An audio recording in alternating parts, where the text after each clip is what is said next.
Yang pada umumnya saya melihat maju itu dari kalangan Katolik adalah Profesor Magnis Suseno. Patris Allegro tuh nggak ada apa-apanya. Nggak dipakai orang ini Patris Allegro. Dia cuma bikin pecah gereja aja. Cuma bikin huru-hara. Bikin kerusuhan aja. Yang selama ini Protestan dan Katolik adem-adem ayam aja. Lalu muncullah seorang yang bernama Patris Allegro, membuat kekacauan di antara Protestan dengan Katolik. Protestan itu membajak istilah Kristen dari Katolik Roma. Dasar teologis itu mana? Kalau memang Protestan itu membajak Kristen dari Katolik Roma, lalu mengapa di video Anda itu mengatakan Albert dan Patris itu sama-sama Kristen? Nah, jadi kalimat Patris Allegro bertentangan satu sama lain. Pertama dia bilang Protestan itu adalah Kristen. Yang kedua setelah saya melakukan dikotomi di antara keduanya, Patris mendadak, Protestan yang membajak Kristen itu dari Katolik Roma. Nah, anggap saja Patris Allegro benar ya, bahwa Allah itu memberikan kuasa kepada Bunda Maria untuk mendengar doa-doa dari jutaan miliaran orang Katolik di seluruh dunia.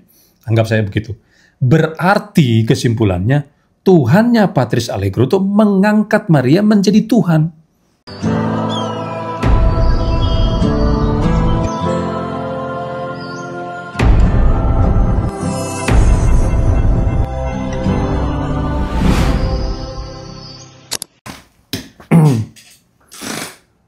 Welcome to the jungle of Gereja Katolik Roma. Salah. Welcome to the jungle of Patris Allegro. Ya, saudara sekalian, saya sebetulnya mengharapkan sebuah dialog yang agak berbobot sedikit ya. Nggak perlulah kita terlalu berkualitas seperti para apologet Kristen terkenal ya. Ada C.S. Lewis, atau Lane Craig, atau Josh McDowell itu kalau mereka berdiskusi itu, wah tajam sekali, menukik fokus kepada tema yang dipersoalkan, jadi mereka tidak lari kemana-mana ya. Saya mengharapkan seperti itu, tetapi sepanjang diskusi saya, walaupun hanya via medsos, YouTube ini dengan Bapak Romo Patris Allegro, itu saya tidak mendapatkan hal yang semacam demikian. Oke, memang Pak Patris Allegro menampilkan seni retorika yang bagus kalau orang lihat dia ya. Dia bisa menyusun kata-kata, menyusun kalimat dengan begitu indah, dengan penggunaan istilah-istilah yang keren, yang sukar untuk dipahami oleh jemaat awam. Sehingga itu bisa menarik, misalnya menarik minat orang untuk mendengarkan, atau bahkan bisa terpengaruh dengan istilah-istilah atau gaya retorika yang keren daripada Pak Allegro. Tapi kan inti atau substansi daripada dialog, diskusi atau debat itu bukan terletak pada seni retorika. Bagaimana indahnya kalimat-kalimat saudara, bagaimana tingginya istilah-istilah yang saudara gunakan, tetapi pada isinya, bobot itu dinilai dari kualitas argumen. Bagaimana pernyataan-pernyataan kita itu bisa sesuai dengan tema, misalnya tidak lari kemana-mana, tidak ngalor ngidul kesana kemari, bisa fokus kepada topik yang dipersoalkan, atau bisa menukik tajam pada dasar-dasar argumen yang dibangun. Misalnya kalau saya sebagai seorang Protestan, itu kami itu memang lebih suka membangun argumen di atas dasar kitab suci. Jadi kami tidak mau sembarangan bicara, sembarangan ngomong. Oke, misalnya Pak Patris Allegro punya posisi pandangan pendapat yang juga dia dapatkan dari Gereja Katolik Roma, misalnya mengenai konsep daripada Immaculata Maria. Nah, dasar argumennya apa? Kami lebih suka berpijak kepada Alkitab. Kalau Anda mengatakan Maria itu Immaculata, dasarnya apa? Teksnya apa? Lalu kita fokus dalam teks itu, kita diskusikan itu sedemikian rupa sampai konklusi. Walaupun memang pasti tidak akan ada kesepakatan. Tapi maksudnya kita fokuslah di situ. Jangan kita red herring, lari daripada tema tersebut. Dan itu saya tidak dapatkan daripada Pak Patris Allegro. Sudah 2 kali video tanggapan Pak Patris terhadap saya, dan di dalam kedua video itu saya tidak mendapatkan jawaban yang betul-betul menyentuh substansi yang saya persoalkan. Yang saya persoalkan apa? Mengenai doa kepada Bunda Maria.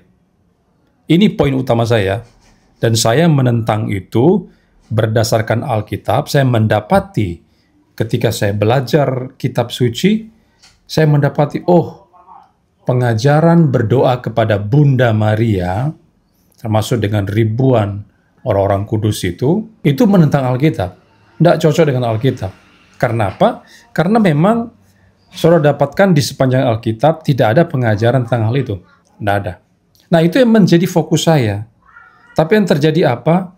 Pak Patris Allegro itu kemudian melakukan lari maraton, sesuatu yang tidak perlu kita diskusikan menjadi kita diskusikan.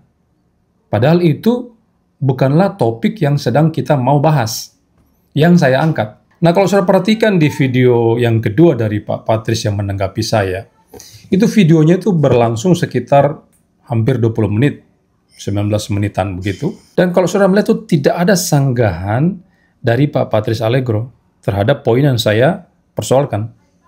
Memang dia mengatakan, jangan khawatir, saya pasti jawab apa yang didalilkan oleh Albert Romampok.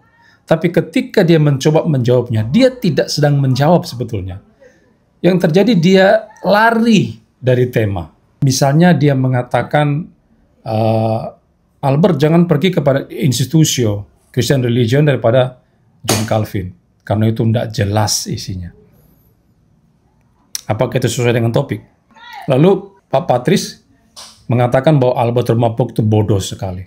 Itu kan serangan personal. Lalu mengatakan bahwa Albert Romampok itu tidak belajar. Ya, dia mengatakan juga Protestan tidak ada penyembahan. Lalu dia menyinggung tentang mobilnya Albert Romampok. Albert Romampok itu syuting di mobil, ya kan, bikin video karena kehabisan bensin. Kehabisan bensin. Lalu dia syuting di video supaya diperhatikan orang. Apa hubungannya saya syuting di mobil dengan tema yang saya persoalkan tentang doa kepada Maria? Ada hubungannya enggak? Kan ada hubungan. Nah, itu semua hal-hal yang dinarasikan oleh Patris Allegro di dalam videonya yang kedua, yang katanya menjawab argumen saya. Padahal dia tidak sama sekali menjawab. Dia sedang melarikan diri. Itu bukan jawaban, tapi sebuah upaya untuk melarikan diri dari kenyataan yang ada bahwa memang Patris Allegro itu berdoa kepada Maria dan itu membuktikan sebuah tindakan penyembahan. Saya mau minum teh dulu ya.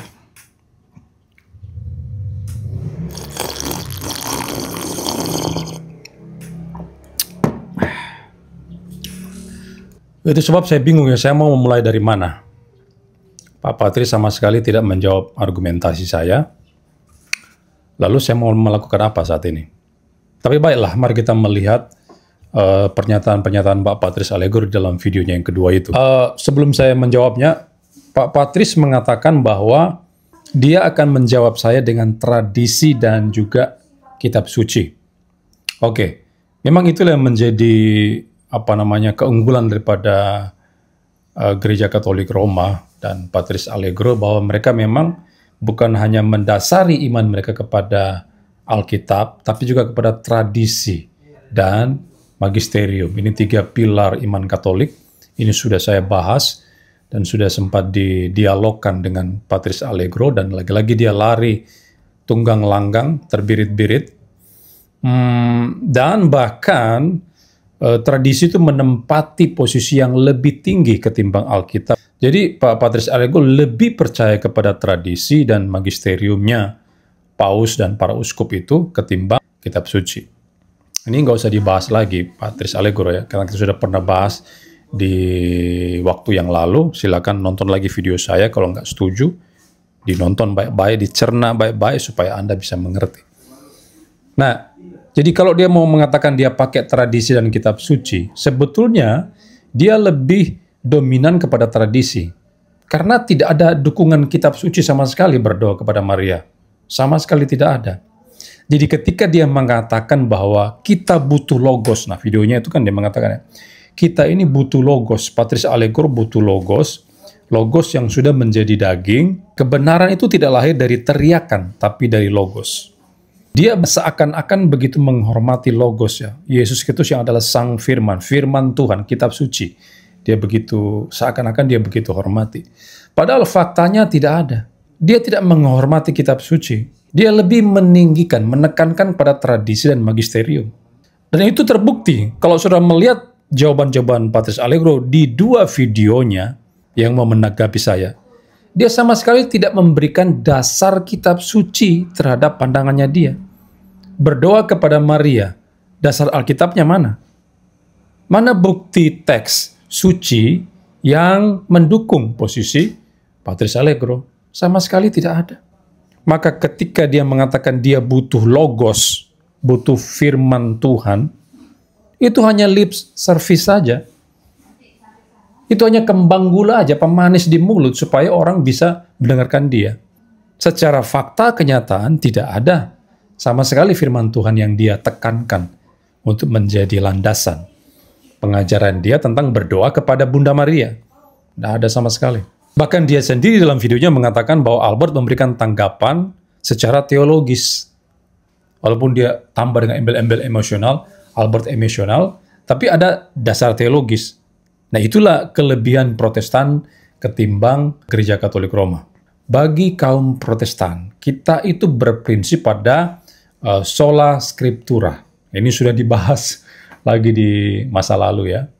Patris Allegro ngulang-ngulang aja. Nanti kalau dia tanggapi ini tentang sola scriptura bisa panjang lebar ya. Dia ulangi lagi apa yang sudah saya jawab itu. Makanya diskusi kita menjadi berlarut-larut panjang lebar. Karena apa? Patris Allegro hanya mengulang-ulang sesuatu yang sudah saya jawab. Jadi kita berprinsip pada sola scriptura yang menjadikan Alkitab itu sebagai otoritas tertinggi. Bukan satu-satunya otoritas. Ini sudah saya ulang-ulang. Tapi Patris nggak pernah bisa ngerti. Patris mengubah dari sola scriptura menjadi solo scriptura. Seakan-akan kami itu hanya berpatokan pada Alkitab. Sejarah nggak perlu, bapak-bapak gereja nggak perlu, dan sebagainya. Padahal tidak. Orang Protestan tidak hanya menjadikan Alkitab sebagai otoritas. Ada otoritas-otoritas lain, tapi yang mutlak, absolut tertinggi, yang pasti benar, tidak salah, itu adalah Alkitab. Jadi ketika Allegro lari kepada konsili Efesus misalnya, di videonya kan ada singgung konsili Efesus, katanya mendukung itu latria, hiperdulia, dan dulia. Bagi kami, bagi saya pribadi, itu semua ngawur kalau nggak cocok dengan Alkitab. Nah begitu, ini prinsip yang berbeda antara Protestan dengan Katolik Roma.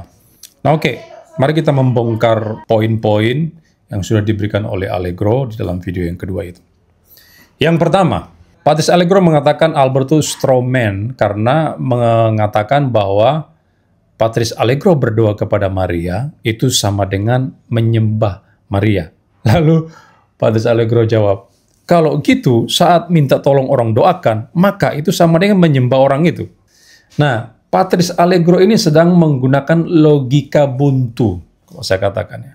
Kenapa logikanya itu buntu? Karena dia menyamakan begitu saja berdoa kepada Maria dengan minta tolong orang lain untuk berdoa kepada kita. Misalnya ketika ada orang yang meminta tolong, ada jemaat yang minta tolong pendetanya berdoa. Pak Pendeta, tolong doakan saya, Pak Pendeta. Saya sedang ada masalah di rumah dan tolong doakan saya, Pak Pendeta. Dia samakan, oh itu sama dengan kita minta tolong kepada Bunda Maria untuk mendoakan kita. Saudara sekalian, kalau kita melihat itu secara sepintas lalu, itu kelihatannya mirip ya. Tapi sebetulnya itu analogi yang salah. Analogi buntu ala Patris Allegro. Kenapa? Pertama, antara Maria dengan Pak Pendeta yang kita minta doakan itu berbeda. Yang satu sudah mati, yang satu belum mati. Jadi waktu Anda, Patris Allegro, minta tolong Bunda Maria untuk mendoakan Anda sedang minta tolong kepada orang yang sudah mati. Ada dasarnya tidak di Alkitab minta tolong kepada orang yang sudah mati? Tidak ada. Kita tidak pernah diajarkan untuk berdoa kepada orang yang sudah mati, meminta tolong kepada orang yang sudah mati. Sementara Pak Pendeta yang kita mintai tolong, dia masih hidup di dunia ini, kita minta tolong pada dia untuk didoakan.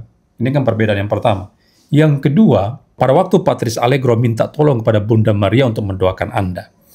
Anda itu bukan hanya sekedar omon-omon dengan Maria. Seperti saya ngajak bicara anak saya misalnya, atau saya ngajak bicara orang tua saya, papa saya, ibu saya. Mama, Bu, nanti tolong belikan saya kacang goreng ya. Mama ya. Ya saya ngajak bicara mama. Bukan seperti itu. Pada waktu Patris Allegro minta tolong kepada Bunda Maria untuk mendoakan Anda. Anda itu berdoa kepada Bunda Maria. Mana ada dukungan kitab sucinya? Nggak ada. Sedangkan pada waktu jemaat, ada seorang jemaat yang minta tolong Pak Pendeta untuk doakan dia. Kita tidak berdoa kepada Pak Pendeta itu. Si jemaat tidak berdoa. Misalnya ketika dia minta tolong Pak Pendeta untuk doakan dia, kemudian masuk dalam kamar, dia tutup mata, tangan dilipat, lalu ditutup mata, lalu berdoa. Oh Pak Pendeta, kami datang kepadamu, terpujilah Engkau Pak Pendeta kami. Engkau adalah pendeta yang baik hati. Kami berdoa padamu Pak Pendeta. Tolong doakan kami Pak Pendeta kepada Tuhan Yesus. Tolonglah Pak Pendeta, sampaikan doa saya kepada Tuhan Yesus. Jadi dia berdoa kepada pendetanya itu. Tidak ada. Kita berkomunikasi biasa aja, ngomong aja kepada Pak Pendeta. Tolong doakan saya Pak Pendeta. Kita tidak sedang berdoa kepada pendeta kita. Dan ini berbeda dengan Maria. Waktu Patris Allegro minta tolong Bunda Maria, Patris Allegro sedang berdoa kepada Bunda Maria. Jadi itu kan dua hal yang berbeda. Maka itu bukan paralel, Patris. Itu bukan analogi yang tepat. Ini yang saya sebut dengan logika buntu daripada Patris Allegro. Mengangkat sebuah analogi ilustrasi yang tidak cocok dengan persoalan yang sedang saya angkat.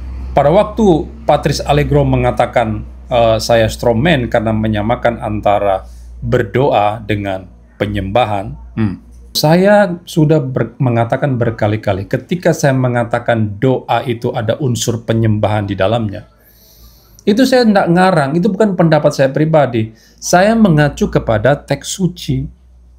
Apakah saya harus ulangi lagi ayatnya ya? Doa Bapa kami itu seperti apa? Isinya apa doa Bapa kami? Ketika Daniel berdoa kepada Allahnya, apa yang dilakukan? Dia sujud berlutut. Berdoa memuji Allahnya, memuji Yahweh. Itu sebuah penyembahan. Nah, kalau saya mau ulang-ulang terus dasar Alkitab yang saya sudah angkat, ini kan menjadi berlarut-larut. Sampai kapan diskusi kita ini bisa selesai, Patris? Coba tolong digunakan sedikit akal sehatnya supaya bisa berdialog dengan baik dan benar. Kalau begini-begini terus ya, saya juga bosan. Jadi, saya tidak sedang melakukan strawman ketika saya mengatakan Patris Allegro atau orang-orang Katolik berdoa kepada Maria. Saya sudah memberikan kutipan daripada Profesor Franz Magnus Suseno, seorang cendekiawan Katolik. Allegro ini nggak ada apa-apanya dengan Pak Profesor ini. Di dalam sebuah seminar-seminar yang bertaraf nasional, mungkin internasional juga, yang pada umumnya saya melihat maju itu dari kalangan Katolik adalah Profesor Magnus Suseno. Patris Allegro tuh nggak ada apa-apanya. Nggak dipakai orang ini Patris Allegro. Dia cuma bikin pecah gereja aja. Cuma bikin huru-hara. Bikin kerusuhan aja. Yang selama ini Protestan dan Katolik adem-adem ayam aja. Lalu muncullah seorang yang bernama Patris Allegro. Membuat kekacauan di antara Protestan dengan Katolik. Sehingga sekarang terjadi apa? Protestan versus Katolik Roma. Kenapa sampai terjadi debat diskusi di medsos seperti ini antara Katolik Roma dengan Protestan? Itu gara-gara Patris Allegro. Setiap saat dia memproduksi video-video menyerang Protestan. Giliran Protestan menjawab, dia menjadi baper, menjadi seperti kayak kucing ketakutan, menuduh macam-macam terhadap orang yang menjawab serang-serangan dia, padahal dia yang mulai duluan. Jadi saya tidak melakukan strawman. Di mana strawman saya? Nggak ada. Apa yang saya sampaikan itu memang benar. Kalau memang saya strawman mengatakan bahwa berdoa kepada Maria itu merupakan tindakan penyembahan, ya silakan Patris Allegro bantah teks suci yang sudah saya gunakan. Begitu cara berdialog yang baik itu begitu. Jangan justru menjauh daripada teks tersebut. Pergi lari kepada tradisi, pergi lari kepada magisterium, pergi lari kepada Sri Baginda Paus yang ada di Vatikan sana. Ya itulah memang kebiasaannya Patris Allegro. Dia menganggap itu lebih tinggi ketimbang Alkitab, sehingga dia mau menjauhi Alkitab. Itu yang pertama. Yang kedua, Patris Allegro mengatakan Albert Romampok itu red herring, karena dia yang membawa-bawa Calvin, kata Calvinisme. Oke, kalau memang ada, ya anggaplah saya memang bawa-bawa Calvinisme, anggaplah demikian. Sekarang saya mau menyatakan begini, Pak Patris. Anda seorang Katolik Roma, saya Protestan. Saya memang seorang Calvinis. Ya. Tapi begini, maksud saya begini, mari kita tanggalkan dulu aliran kita masing-masing. Agama kita masing-masing. Ini dua agama yang berbeda ya. Sekali lagi, Patris Allegro nggak boleh menyamakan ya. Albert Kristen, Patris juga Kristen. Omong kosong. Itu bukan. Anda bukan Kristen. Mari kita tanggalkan Katolik Roma Anda itu. Lepaskan dulu sementara waktu. Bukan dibuang ya. Enggak, maksudnya disembunyikan dulu ya. Albert Romampok yang ada di posisi Calvinis juga menanggalkan dulu Calvinis itu ya. Teori Calvinismenya itu. Mari kita membawa Alkitab. Saya sudah ngomong ini ya berkali-kali. Kita bawa Alkitab, ini kita bawa ya. Nih, Alkitab. Ini yang kita suguhkan sebagai dasar argumentasi kita di dalam membangun argumen. Pakai ini. Jadi, lepas dulu gereja Katolikmu itu, magisterium, lepas saja dulu itu. Nggak usah pakai dulu pernyataan Paus di Vatikan itu. Saya juga akan melepaskan Calvinisme, Luther, dan sebagainya. Ya, jadi kita tanggalkan itu dan mari kita mengacu kepada Alkitab sebagai otoritas. Nah, ini repotnya kan seperti saya katakan tadi, Katolik Roma tidak mengakui Alkitab sebagai otoritas tertinggi karena rupanya itu juga bisa disetarakan dengan magisterium dan tradisi. Nah, repotnya di situ memang. Jadi nggak nyambung kita. Nggak pernah nyambung. Saya mau memaksakan Patris Allegro untuk fokus kepada Alkitab, sementara mereka sendiri tidak mau seperti itu. Maunya lari juga ke tradisi dan magisterium. Nah, ini repotnya. Sehingga memang diskusi kita tidak pernah selesai, mengalami jalan buntu, kecuali kita bisa sepakat bahwa mari kita fokus kepada Alkitab. Nah, kalau sudah sepakat begitu, maka Patris Allegro akan hancur lebur, berantakan. Sehingga untuk menutupi kelemahannya dia harus lari kepada tradisi. Dia harus lari kepada Sri Baginda Paus di Vatikan, para uskup yang meramu magisterium itu. Dia harus lari ke sana. Karena dia sudah babak belur kalau mau fokus kepada teks suci.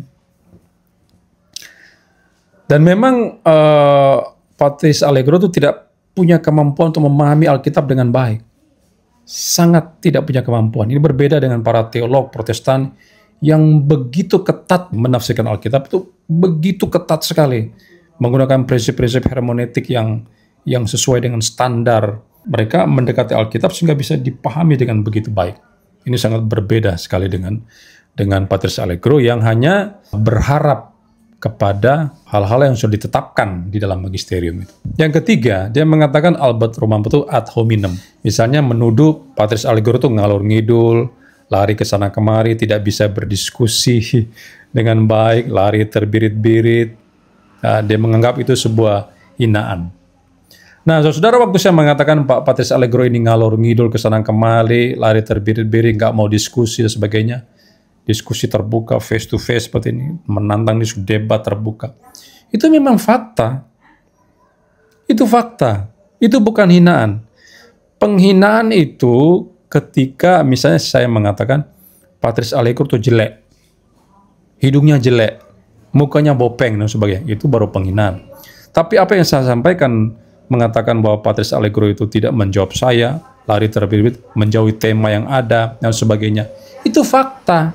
Saudara bisa melihat dua video Pak Patris Allegro. Dia tidak menjawab argumen saya. Nggak ada.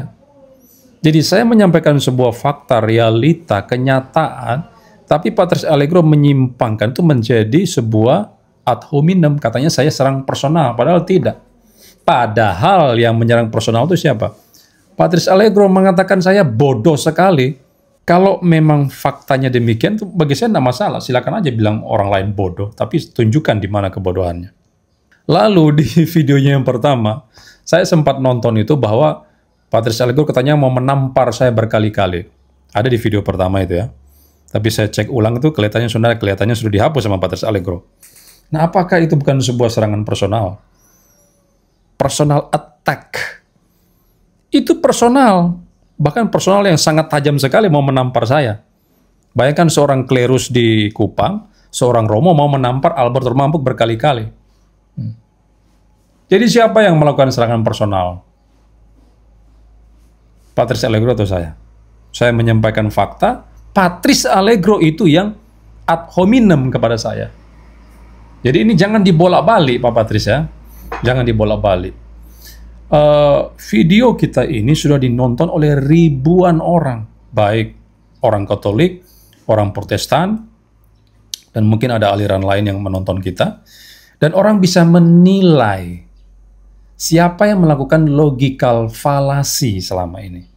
Anda begitu hebat yang menunjukkan logical fallacy-nya Albert Romampuk, red herring, straw man, berbagai macam istilah keren-keren itu.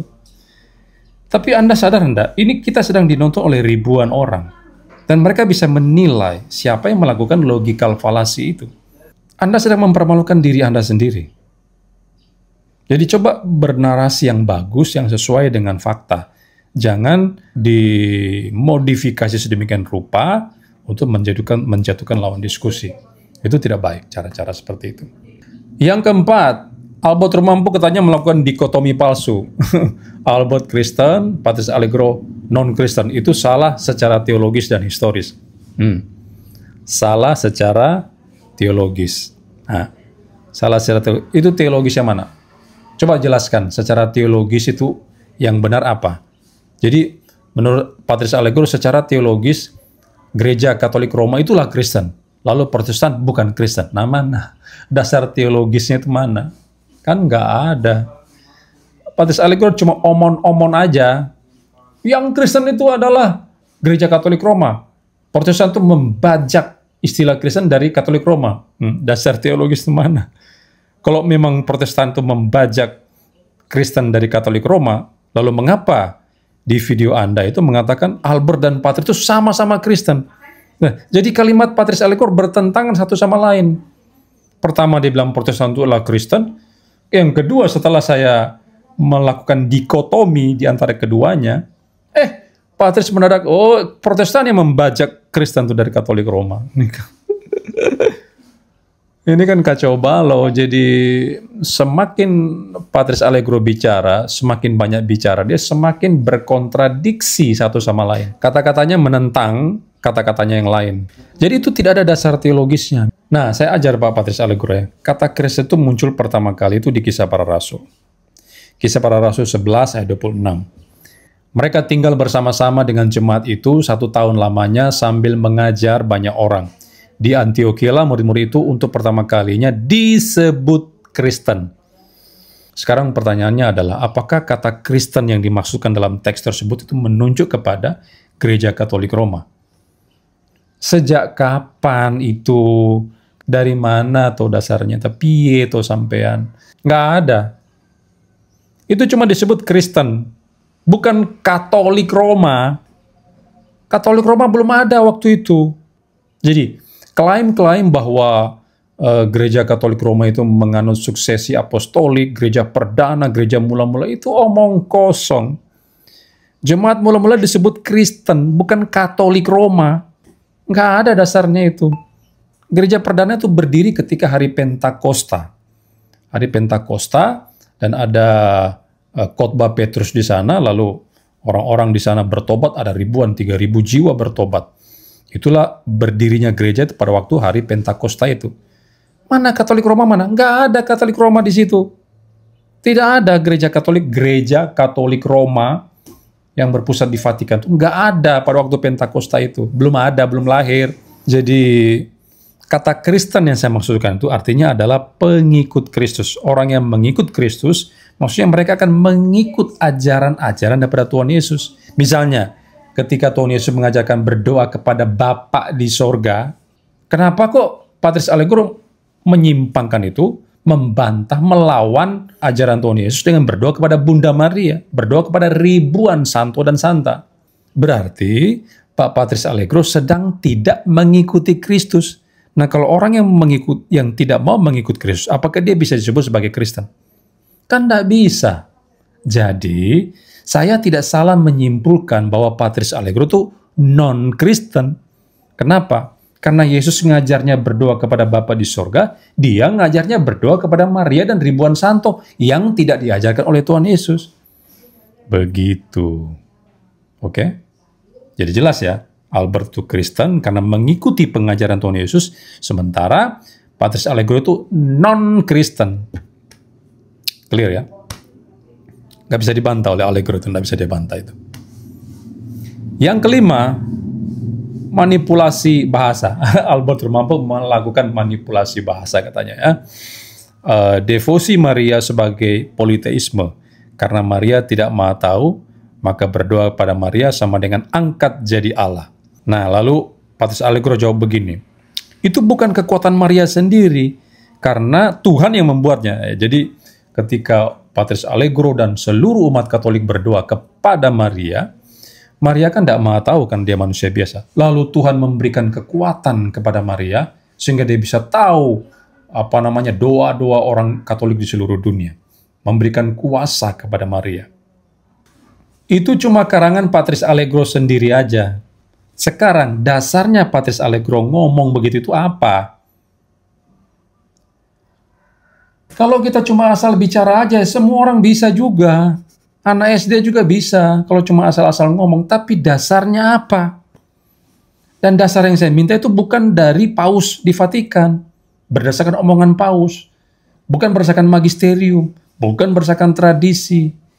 Tapi berdasarkan kitab suci. Nah, ini membuat Patris Allegro marah. Karena saya sedikit-sedikit lari ke Alkitab. Dikit-dikit lari ke Alkitab. Patris Allegro nggak mau. Maunya lari ke tradisi dia. Kepada magisterium.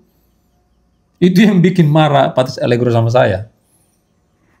Nah, kalau Patris Allegro bilang, Tuhan Allah itu memberikan kuasa kepada Bunda Maria, memberikan kemampuan kepada Bunda Maria untuk bisa mendengar jutaan miliaran umat Katolik yang berdoa kepada Maria. Dasarnya apa? Kalau nggak punya dasar biblis Alkitab, itu omong kosong namanya. Nonsense. Jadi buat apa Anda memberikan pernyataan-pernyataan, omong kosong seperti itu di media sosial seperti ini? Nggak ada gunanya, Pak Patris Allegro.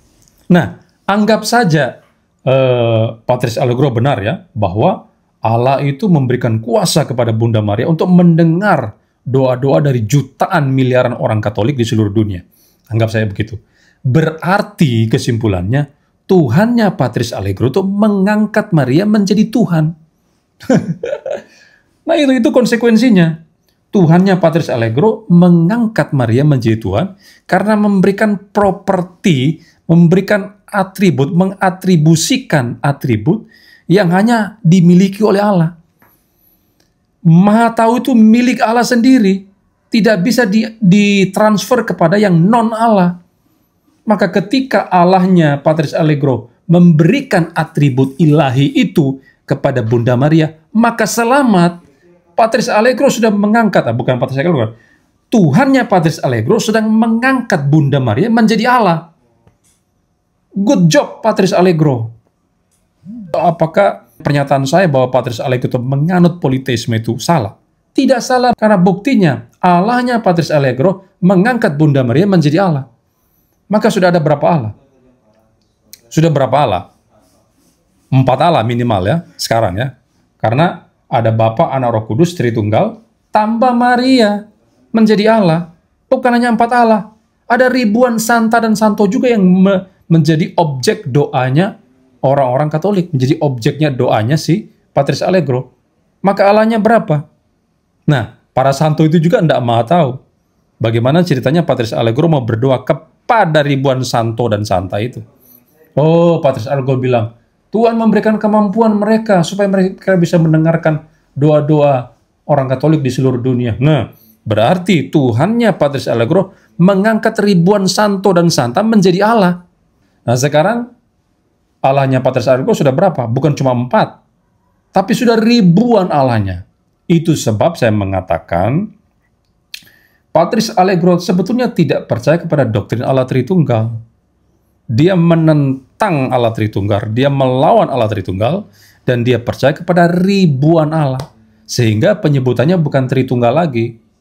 Kalau Tritunggal, tri itu 3 person, 3 pribadi di dalam Allah yang tunggal. Tapi kok Allegro tidak. Ribuan-ribuan.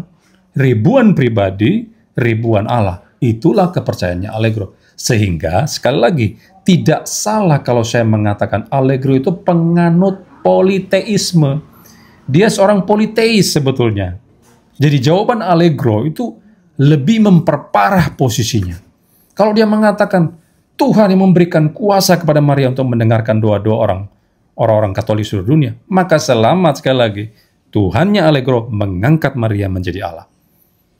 Lebih fatal lagi, sudah lihat ya, semakin Allegro menjawab apa yang saya sampaikan ini, tentang topik yang saya persoalkan, semakin fatal posisi Allegro. Oke, itu terkait dengan manipulasi bahasa katanya, padahal justru dia yang kacau balau ya. Nah sebetulnya pengangkatan Maria menjadi Allah bukan hanya ketika mereka berdoa kepada Bunda Maria, tapi juga dengan konsep Immaculata tadi itu yang saya katakan tadi itu ya. Maria itu tanpa noda dosa, dosa asal dan dosa perbuatan.